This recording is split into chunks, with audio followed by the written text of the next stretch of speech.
So where you normally get 15 to 20 minutes of flight time on a battery, which you then have to recharge, with our fuel cell you can get up to 2 hours flight time, and it takes around less than a minute to swap out the fuel.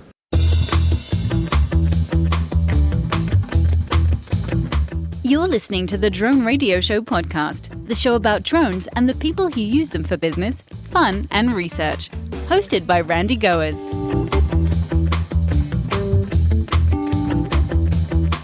Hello everyone, this is Randy Goers and welcome to a special InterDrone segment of the Drone Radio Show podcast. I spent 4 days at InterDrone 2016 and met up with some amazing people doing amazing things with drone technology. I prepared a series of short podcasts so you can hear the latest product announcements, advances in technology, and the trends that will interest you.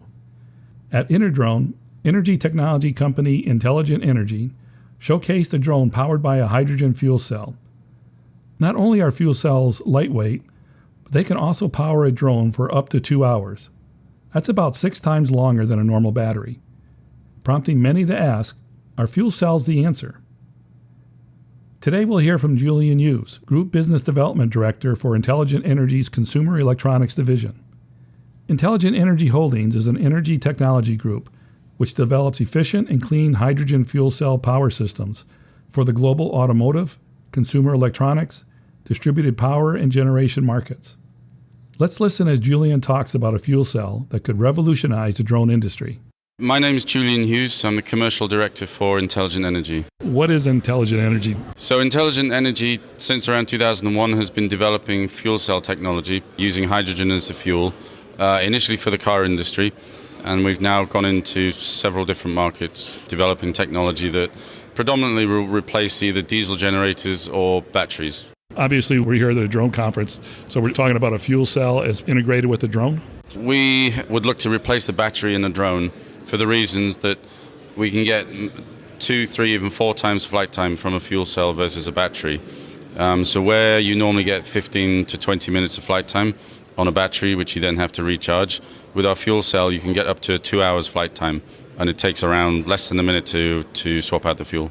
What makes the fuel cell different than the battery that you're able to get that much battery time? The main difference is a battery stores energy, and a fuel cell actually produces power in the form of electricity. So it's completely different. So you'd think of it almost like an engine, but an electrical engine is producing electricity.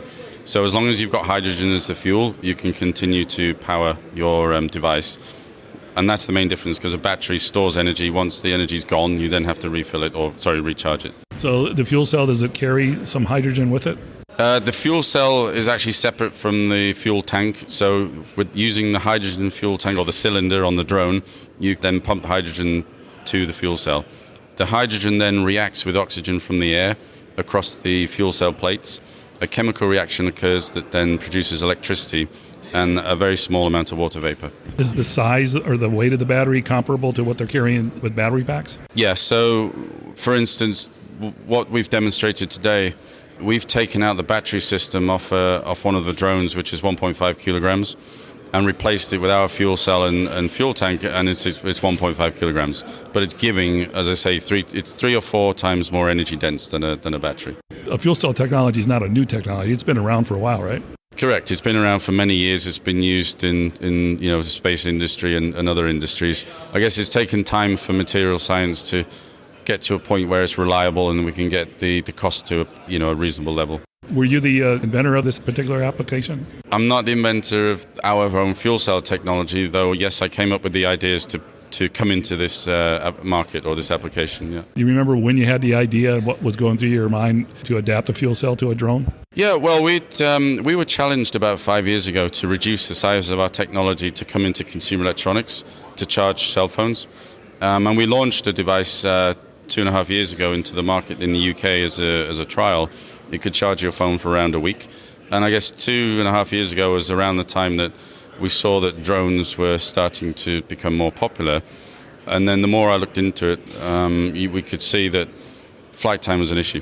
And because we'd had the consumer electronics project and reduced the size of our technology, there was a kind of light bulb moment where we should be using this in drones. And we tested one, and the first time we ever flew a drone with a fuel cell, Rather than the 15 minutes flight time that the battery gave, we got an hour and a half the first time we even tested it. So we knew we were onto something. Yeah, that's incredible. In terms of today's drones, is there anything that's special that they have to do to use the fuel cell in any applications, or does it connect just like a regular battery?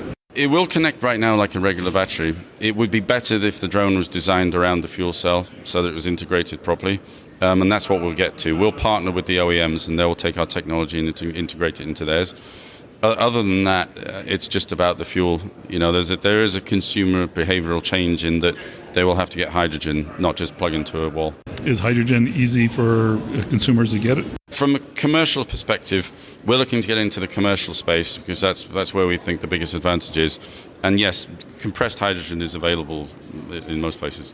And when people think of hydrogen, they don't know if it's safe or not. How's that safety record with fuel cells? Good question. We get this all the time, obviously, with hydrogen. Two of the most safety-conscious industries in the world are automotive and aviation. Both of them have adopted fuel cells and hydrogen. So it's a very well-tested technology, and the compressed gas cylinders that store the hydrogen is very well regulated, like any other compressed gas. It's not available yet, or is it available for drone operators or manufacturers to begin using? Not yet. We're working with partners to have it integrated into their products. I would say it's somewhere less than a year. Are you able to talk about its cost comparison to batteries? As with all new technology, they're normally more expensive, but the fuel cell itself as a sticker price is more expensive than the battery. But what we do know is the total cost of ownership of having a fuel cell versus a battery, the fuel cell is much cheaper. Much cheaper. Will it last longer in terms of functioning more than a battery will? Yeah, fuel cells don't really have a shelf life. The life is dependent on run hours. Whereas a battery does have a shelf life, it will degrade on the shelf, and it's comparable to battery technology, the lifetime.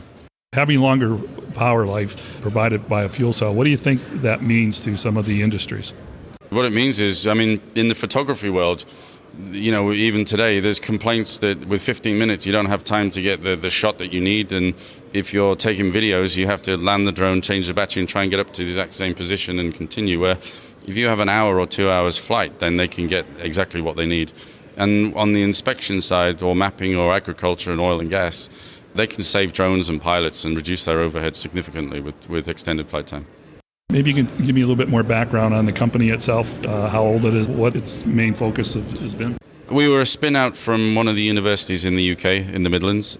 In 2001 we were established, and then we were looking at the car industry. We've grown the business now where we still have an automotive market. We have a joint venture with Suzuki, so we're integrating fuel cells into a two-wheeled vehicle with Suzuki. We've launched into India, providing backup power to cell phone towers. There's around 8 to 12 hours of power outages in India every day, and the diesel generators don't quite suit that market, so we've seen a niche where we can replace that with fuel cells. And I mentioned consumer electronics. We've been looking at reducing our technology to look at maybe ways of embedding the technology into consumer electronics devices to take them off the grid. And then out of that, as I mentioned, came the drones opportunity. Once the fuel cell hits the market and people use it, what do you hope their impression or their thoughts are going to be after using the product? I just hope, and we see that they'll be amazed that flight time will give them the freedom to do what they need to do.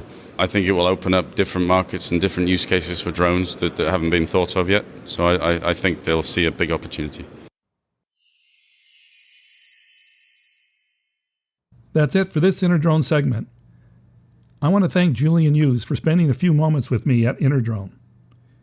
If you want more information on Intelligent Energy or about their hydrogen fuel cell, check out their website at intelligent-energy.com. Thanks for listening, and I hope you'll download other InterDrone segments as well as a general Drone Radio Show podcast to hear how others are using drones for business, fun, and research. For the Drone Radio Show, I'm Randy Goers.